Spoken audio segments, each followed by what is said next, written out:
We're joined now by Jamie McLennan. Only 3 wins in 7 games, and now the Leafs will have to face the Sabres without Chris Tanev and Morgan Rielly. So, Jamie, did things just go from bad to much worse for the Leafs? I would say so on paper. Now, you've got talented forwards. You still have the incumbent defensemen that are still there. But if you take a look at just what those two players mean on the back end, Morgan Rielly is one of the better skating defensemen, and he helps transport the puck up the ice. Chris Tanev is a defensive stalwart. He blocks shots on the penalty kill.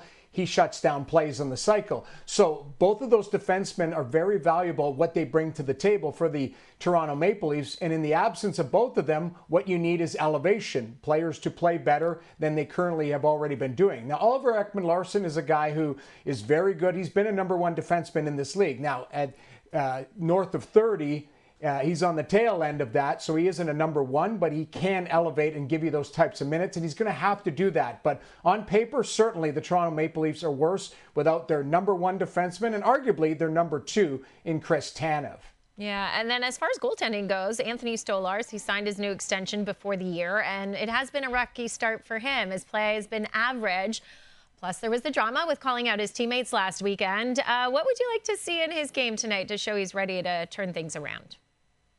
Consistency. And I know that's just a buzzword and really doesn't have much weight. But what I'll say is consistency for a starting goaltender is night after night, you make the saves you should and maybe a couple that you shouldn't.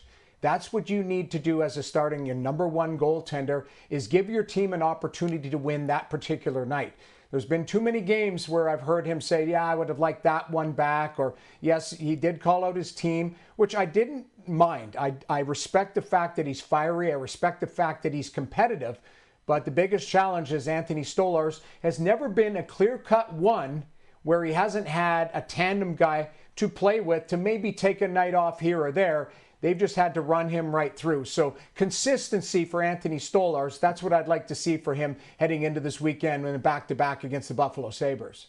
Well, and I think some good news for Stolarz and the team. They announced that Joseph Woll has rejoined them, and he will be taking part in on-ice activities.